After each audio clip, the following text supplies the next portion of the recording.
Halo, saya M. Setiap manusia mempunyai cara agar bisa sukses, salah satunya dengan berbohong.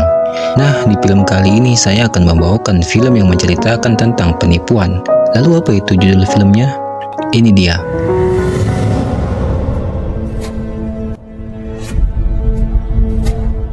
Film dimulai dengan pertemuan antara Tom yang seorang penjual buku dan Sandra yang seorang mahasiswi. Sandra datang ke toko Tom untuk membeli novel yang nantinya akan diberikan kepada dosennya sebagai hadiah. Setelah itu, Sandra melakukan pembayaran dengan menggunakan kartu kredit sebagai media pembayarannya. Namun tak kenapa kartu kreditnya tidak bisa digunakan, dan sialnya lagi dia lupa membawa uang tunai. Tetapi Tom tidak mempermasalahkan hal itu. Tom mengatakan kepada Sandra, ia boleh membayarnya di lain waktu. Kemudian obrolan terus berlanjut, dan sepertinya Tom mulai tertarik dengan Sandra. Ia pun mengajak Sandra untuk makan malam bersamanya di restoran Jepang yang berada dekat dengan toko bukunya. Namun Sandra masih ragu. Ia tidak mengiyakan ajakan Tom itu. Setelah itu Sandra pun pergi. Sorenya, ketika Tom hendak menutup toko, Sandra kembali lagi untuk membayar buku yang tadi belum sempat ia bayar. Sambil basa-basi, Sandra menanyakan kembali soal ajakan Tom tadi. Sandra mengatakan, tadi ia merasa panik, soalnya dia belum pernah diajak ngedate. Saat di restoran, mereka saling bercerita tentang kehidupannya masing-masing. Diketahui bahwa Tom adalah seorang yang sedang mengalami depresi berat semenjak ibunya meninggal. Tom pun bercerita alasan dia menjaga toko buku adalah demi mengenang ibunya, karena dulu ketika ibu Tom masih hidup, ibunya sangat menyukai buku. Mendengar itu, Sandra pun mulai menceritakan kisahnya, dan diketahui Sandra adalah seorang yatim piatu. Ia mengatakan semenjak orang tuanya meninggal, ia dan kakaknya sering berpindah-pindah dari satu keluarga asuh ke keluarga yang lain. Suatu saat ia tinggal dengan keluarga yang mempunyai banyak koleksi novel. Dari keluarga itu, ia sangat suka membaca. Lalu Tom mengajak Sandra kembali ke toko untuk menunjukkan novel karya John Eyre. Tadi ketika Sandra bercerita, ia bilang sangat menyukai novel tersebut, dan diketahui novel itu sudah sangat langka. Sandra tidak menyangka bahwa Tom mempunyai buku itu. Sandra pun luluh oleh Tom. Pada akhirnya mereka pun saling jatuh cinta. Hampir setiap hari mereka selalu bersama-sama, mulai dari kosan, di kampus, di tengah jalan, bahkan di atas gedung.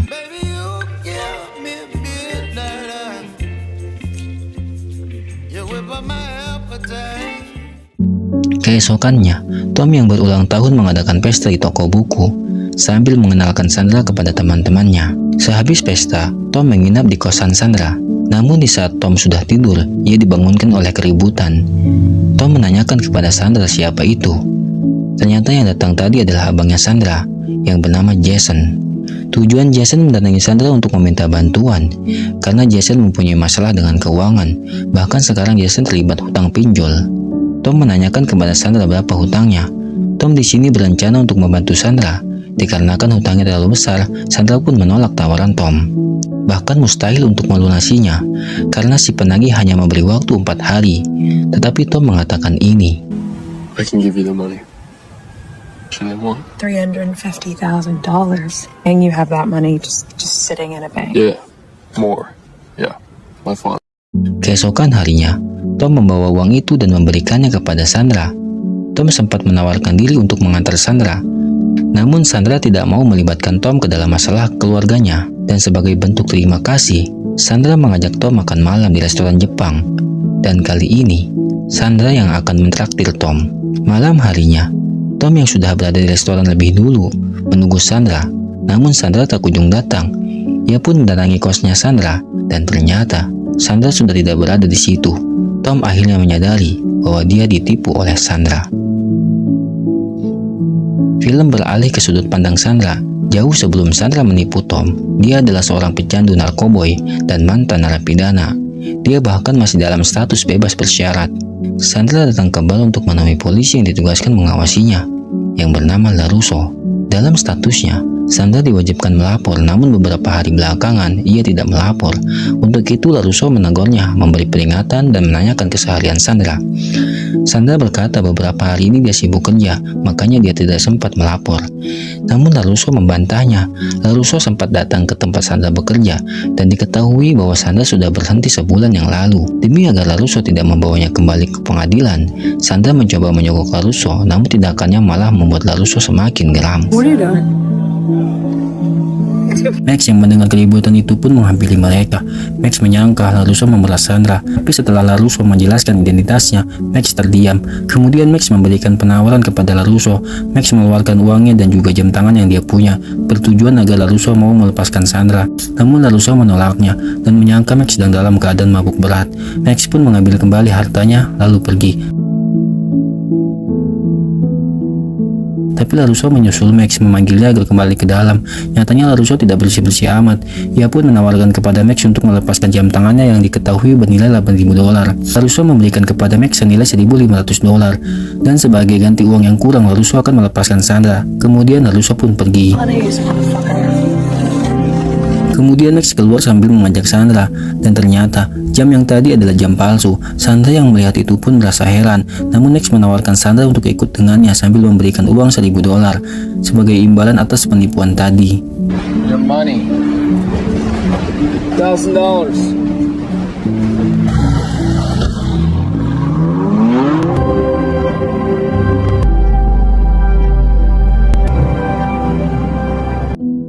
Sesampainya di apartemen, Max menawarkan Sandra untuk bekerja sama dengannya. Sebagai permulaan, Sandra boleh tinggal di apartemennya. Namun Max memberikan syarat bahwa Sandra harus menurutinya dan melarang Sandra memakai narkoboy. Pagi harinya, Max melakukan akting yang membuat Sandra percaya. Max berpura-pura bahwa dia suka dengan film Titanic. Sandra bahkan terlihat senang ketika Max membahas film favoritnya. Namun pada kenyataannya, sebenarnya Max ini tidak suka menonton film. Kemudian Max memberikan sedikit edukasi. Max mengatakan kita harus berpura-pura dan membuat yakin lawan bicara kita dengan kebohongan yang kita buat. Setelah itu Max berencana pergi keluar untuk mencari senja dan memberikan sebuah majalah yang harus dibaca dan dihafal oleh Sandra. Sebelum pergi, Max pun mengatakan kepada Sandra, mulai saat ini nama Sandy dirubah menjadi Sandra. Diketahui nama asli Sandra adalah Sandy, Max lah yang merubah nama itu. Malamnya, ketika Max pulang ke apartemen, ia melihat Sandra sedang memakai narkoboy. Sontak Max yang melihat itu pun marah. Sebagai hukuman, ia mengusir Sandra untuk tidur di luar. Sambil menggedor-gedor pintu, Sandra mengakui kesalahannya dan memohon kepada Max bahwa dia tidak akan mengulanginya lagi. Lalu Max membuka pintu dan mengatakan ini. I need you clean. Understand? Esok harinya, Sandra mempraktekkan narasi yang sudah dihafalnya, mulai dari kenangan indah di Italia, menyukai novel karya John Eyre, bahkan kakak palsu yang dikarang mereka yang bernama Jason itu. Tentu semua yang dipelajari Sandra ini tujuannya adalah untuk menipu Tom.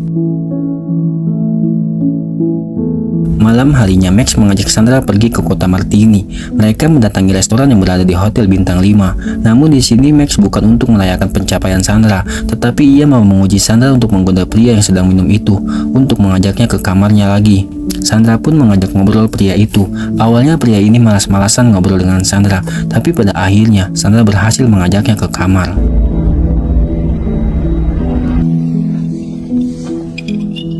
Saat di dalam kamar, tiba-tiba Max masuk dan berpura-pura sebagai pacar Sandra. Sontak pria itu pun kaget. Mengetahui Max sedang berpura-pura, Sandra membujuk pria itu untuk keluar sebentar. Sandra terlihat senang sekali misinya berhasil. Kemudian mereka melakukan adegan yang tidak boleh ditampilkan di YouTube. Kemudian film beralih ke sudut pandang Max. Sebelum ia bekerja sama dengan Sandra, Max mengunjungi ibunya, yaitu Madeline, dan pacar barunya seorang miliarder, Richard Hobbs, di apartemen mewah Richard. Max yang tampak mabuk dan kacau meyakinkan ibunya untuk mengizinkannya tinggal di apartemen Richard. Namun sebelum itu, ibunya menduga Max sedang memakai narkoboy. Ketika itu juga Max marah karena dituduh memakai narkoboy. Ia pun mengeluarkan urinnya dan menyuruh ibunya untuk mengetesnya. Please don't do this to me. Good.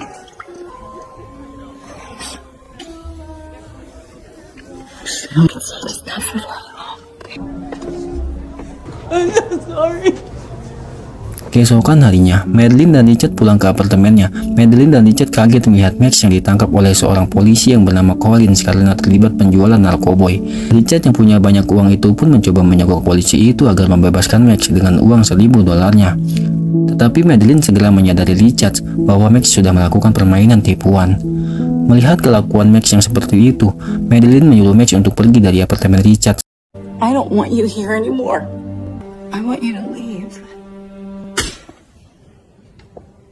If you're gonna steal a lot. Keesokannya, Richard berbicara dengan Max dan menawarkan Max pekerjaan yang gajinya $6.000 per bulan.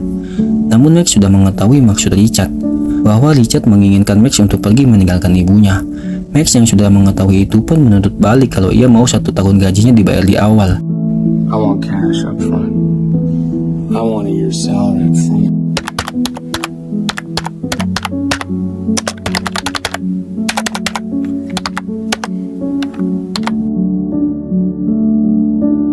Setelah itu Max pergi dengan membawa tas yang penuh dengan uang. Malam harinya Max berpesta di bar milik Tipsy yang menyamar sebagai polisi gadungan waktu itu. Gak lama Madeline datang. Diketahui bahwa mereka adalah sepasang kekasih yang memang mempunyai rencana dari awal kalau mereka ingin memeras kekayaan Richard. Kemudian Madeline, Max, dan Tipsy merayakan pekerjaan mereka yang sukses. It's a beautiful condo, right? You can thank Madeline. Namun esoknya, Madeline memberitahu Max bahwa Richard ingin menikahinya dan dia akan tinggal bersama Richard. Tentu ini bukan kesepakatan yang telah mereka buat. Max ternyata telah dimanfaatkan oleh Madeline. Gak lama kemudian, polisi datang untuk menangkap Max.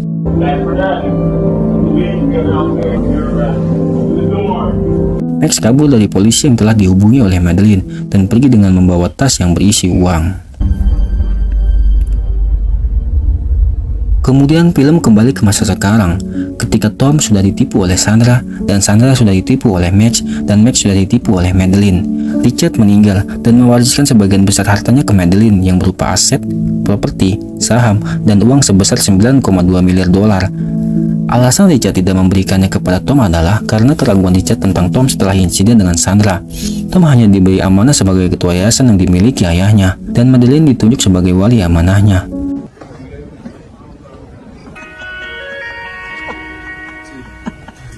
Keesokannya, Madeline pergi berbelanja barang-barang mewah. Ia sebagai orang kaya baru, semua yang diinginkan begitu mudah baginya. Tentu dengan kehidupan Madeline yang sekarang ia sangat happy, seperti tidak ada beban di pundaknya.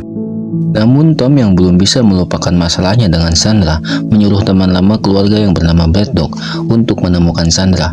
Brad Dog pun menjelaskan identitas Sandra kepada Tom dan Madeline, dan Brad Dog mengatakan bahwa Sandra tidak bekerja sendiri dalam penipuan Tom kala itu. This woman did it alone. I think we're looking for more than one person.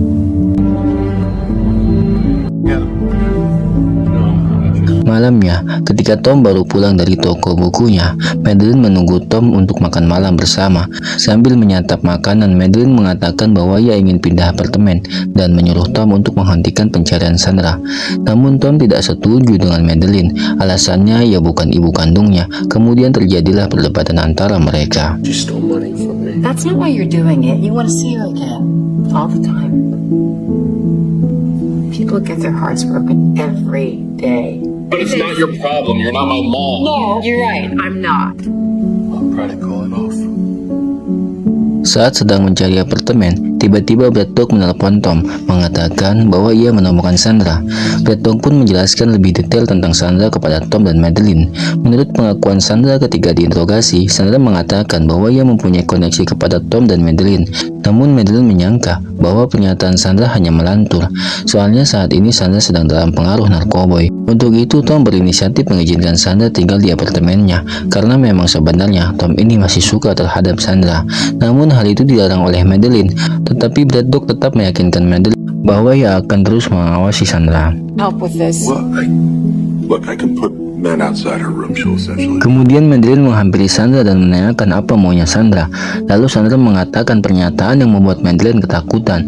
Sandra mengatakan bahwa ia mengenal Max dan tahu tentang Madeline yang pernah menipu Max demi harta warisan seorang miliarder. Sandra pun mengancam Madeline bahwa ia akan memberitahu semuanya kepada Tom. Demi keamanan dan kenyamanannya, Madeline mencoba menyogok Sandra. Namun Sandra tidak mau uangnya Madeline. Sandra mengatakan bahwa ia hanya ingin bertemu dengan Max. I don't want your money, bitch. You don't? Max told me the whole score. I want Max.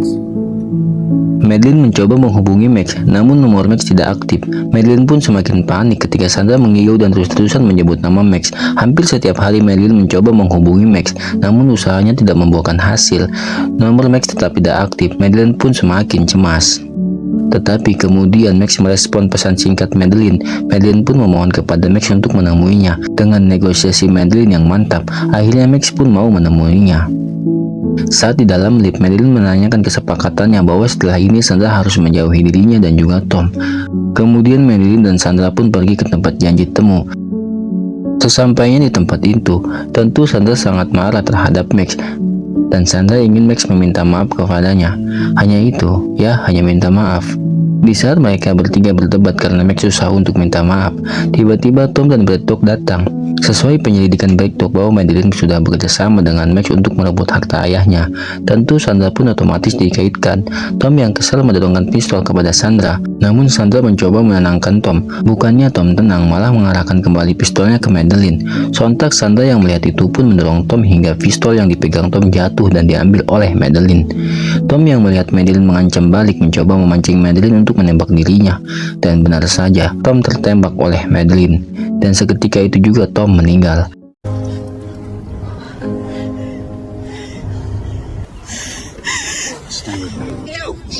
He shot himself. You saw it. Madeline yang merasa ia tidak sengaja memohon kepada Braddock untuk tidak membawanya ke kantor polisi.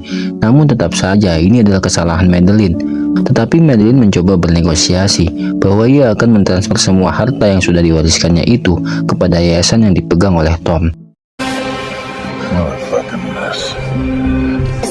I beg you, please. I don't want to go to jail. I'll give the money back. Please. Ia pun menelepon pengacaranya dan mengatakan semua uang yang diwariskannya ditransfer ke yayasan. Dan sebagai ganti negosiasinya, Madeline dibebaskan dan diterbangkan ke negara lain. To Oklahoma City in 40 minutes. Keep moving. Di dalam pesawat, Madeline mengingatkan Max bahwa dia akan memegang kendali atas uang yang tadi ditransfer itu. Alasannya, karena Tom sudah meninggal dan dia adalah wali yayasan itu. Sandra yang mendengar itu pun merasa muak terhadap mereka. Karena tidak kuat melihat kelakuan dua ibu LS ini, Sandra pun pergi ke toilet untuk menenangkan diri.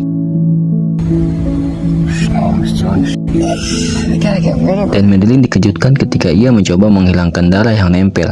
Ternyata darah itu palsu. Ia pun menuduh Max yang melakukan rencana ini. Kemudian Madeline mengecek ke toilet dan ternyata Sandra tidak berada di situ. Akhirnya mereka menyadari bahwa mereka berdua ditipu oleh Sandra. Fakta sebenarnya dari skema tersebut terungkap ketika Sandra yang sudah ditipu oleh Max dan sudah hidup normal, bersih dari narkoboy dan mulai bekerja di restoran, melihat koran yang isinya seorang miliarder meninggal dan mewariskan semua hartanya kepada istri barunya yaitu Madeline. Sedangkan anaknya ini yaitu Tom hanya memegang kendali yayasan saja. Sandra yang melihat itu pun merasa kasihan terhadap Tom. Akhirnya Sandra mengakui kebenaran yang terjadi kepada Tom. Kemudian keduanya menyusun rencana untuk menipu Madeline dan Max. Sandra meminta Tipsy dan rekannya Goldie yang menyamar sebagai Braddock untuk membantu mereka. Pertemuan antara Sandra dan Max sudah direncanakan dari awal oleh mereka. Begitu pula penembakan Tom di tangannya Madeline sudah dilatih terlebih dahulu. Pokoknya udah mantep lah rencananya. Karena Tom masih hidup dan dia memegang kendali atas yayasan dan uangnya, Tom, Sandra, Tipsy, dan Goldie bertemu di toko buku untuk merayakan kesuksesan mereka. We'll see you guys later. Peace. Tom dan Sandra memulai kembali hubungan mereka dan film pun selesai. Saya Emi Jin pamit. Bye.